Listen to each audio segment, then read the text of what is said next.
Hey, homeschool mom, homeschool dad. I wanted to let you know that when you break free from what everybody else around you is doing, your kids are not in traditional school, you're not following curriculum the way that your friend next door or the gal on the internet is teaching, that it's going to be overwhelming. You're going to feel like I'm gonna mess up my kids for life. There's no way that if I do something different that my kids are going to come out okay. And I wanted to encourage you that just like in everything else, when you are doing something that is breaking trail, right? You're going through deep snow, you're going through the woods. Your best chance of success is to find footprints in the snow or to find at least a game trail that you can follow so that it's a little bit easier and that you can be assured, well, if they made it through, I can make it through as well. So when you look at your homeschool, I'm going to encourage you to ask yourself, when you look at your life, is it what you want it to be? Is the way that you're teaching your children yielding the fruit that you're hoping that it would? Are the kids learning? Are they growing? Are they confident and independent? When you look at them, do you see yourself moving forward toward their future in a way that you will be able to release them into the wild in a way that they will thrive?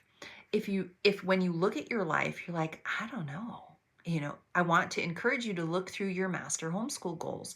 Are you teaching them to your master homeschool goals? Are you making sure that you're not looking at curriculum and a grade level and trying to decide, are these the things that my kids need to know? But instead, are you looking at, okay, if my master homeschool goal, one of them is that my kids will be marinated in literature, am I actually reading to them out loud every single day? Are we looking at different genres of literature? Are we falling in love with an author and then diving deep and reading everything that that author has put out there? What are your master homeschool goals? It's if you look at the curriculum and the grade level and the to-dos and all the things that you have to get to done, you're going to get to overwhelm super fast. So instead, I'm going to encourage you to step back and to identify what your goals are and make sure that what you're doing is actually going to get you to where you want to go. This is a page out of my husband's playbook. Bekki, if you don't have a goal, you can't get there because there's no way to measure where you're going. So homeschool mom, homeschool dad, I'm going to encourage you that if you don't have your master homeschool goals, nothing else matters. It really doesn't in homeschool.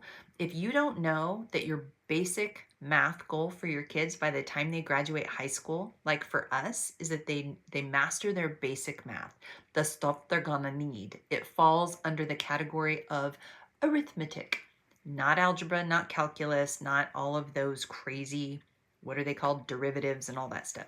That's not my goal, is to teach my kids how to break down equations. Instead, I want them to add, subtract, multiply, divide, do fractions, percentages, decimals, measurements, the stuff they're gonna need in order to build a fence or to paint a house or balance a budget, right? So when I look at my master math homeschool goal, I can then clearly look at a chapter or a textbook and say, it's not a good fit. My child, if I were to answer this, if I was trying to teach an 8th grade curriculum and it was I turned the page and it's talking about the quadratic equation, which is wonderful and necessary if you are doing higher math. But if I look at that quadratic equation and then I look at my son or daughter and I think, but they don't even know their 7 times tables, then I would ask myself, why am I trying to teach them this quadratic equation if they don't have their math facts down? Because when I look at the two, I have never had to solve that quadratic equation to buy milk at the grocery store, but I have had to make recipes times 7 before in order to feed my size family and their friends. So the sevens times table fits my master homeschool goals with my husband. But the quadratic equation is just fluff. Oh, it's necessary. And if my son Sam was here, he would pop on the screen and he would tell you why it's necessary because he's a mathematician.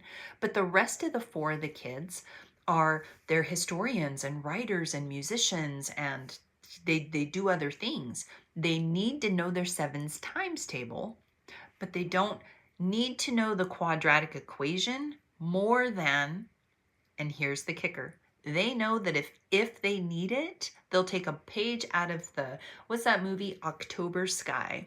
October Sky is about this young kid named Homer who was fascinated by rockets. And he went through, it's a beautiful movie. If you haven't watched it, watch October Sky. But he gets to this place where he's determined to do this, to build this rocket. And he's talking to people that don't believe that he can do it. They're like, son, you need calculus in order to do this. He's like, I'll learn the calculus. This is what I'm trying to do.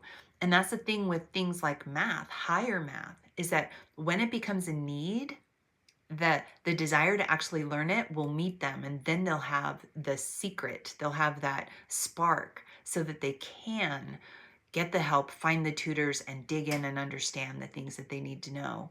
The reality is that so many homeschoolers are overwhelmed and filled with fear because they're looking at the curriculum. The curriculum is telling them quadratic equation, diagram sentences, American history in this time period, scientific experiment about water, scientific experiment about fill in the blank. And they're just turning the curriculum and they're saying, okay, and trying to teach it without understanding how this fits into their master plan, into their master design. So I'm going to circle back to the beginning. Fear and overwhelm is absolutely normal. Okay. All of us feel that in our homeschool, especially if we break trail. Number two, if you're looking to do something different than what you are doing currently in homeschool, pick up your head and look around and find a homeschooler that you can say, I like what they did. Their kids are amazing. They're kind, they're responsible, they're diligent, they're hardworking, they're brilliant, they're talented, they're unique in their own way. And then seek them out. If they're online, just binge their videos and binge their materials. If they do classes, take their classes. If they have programs that can help coach you, take their coaching programs. If they live next door, go borrow an onion, go borrow an egg, go offer to house sit while they go on vacation, and rub shoulders with people that are a little bit further down the road than you so that you can. Why? Because what you need is somebody that's further down the road, that has broken trail, and that can look you straight in the eye and say, you know what, with my youngest son, we barely did any formal curriculum. This is me talking. We did barely any formal curriculum. He didn't even read till he was 10. Where is he now? At the University of San Diego, studying business, and he was recruited to row on their Division I team. Big deal, so what? For him, it was the perfect fit. For him, it didn't matter that he didn't read till he was 10. He learned to ask questions. He learned to get help. He learned that if something was hard for him, he had to work twice as hard or find tools that would make it easier for him. He has crippling dyslexia. So what he does is he takes a textbook and he downloads it into a way that it can read the textbook to him. He'll be straight up and say, is this how you spell horse? And people will say, nope, that's not even close to how you spell horse. But it hasn't stopped him at all. So you look at somebody like that, somebody that has barely touched curriculum, I have to cough, barely touched curriculum, and still has this ability to learn anything that they need to know because they learned the skill of leaning to and asking for help from others. So as a homeschooler, if you need help homeschooling, look around and find somebody that you can pick their brain, buy them coffee, take them out to tea, meet them for lunch, binge their stuff online. If you like the stuff that you get from me, join us in Homeschooling Olympians. Take the free 3 stages of masterclass, 3 stages of homeschool masterclass, and just taste and see, because homeschooling is an amazing adventure.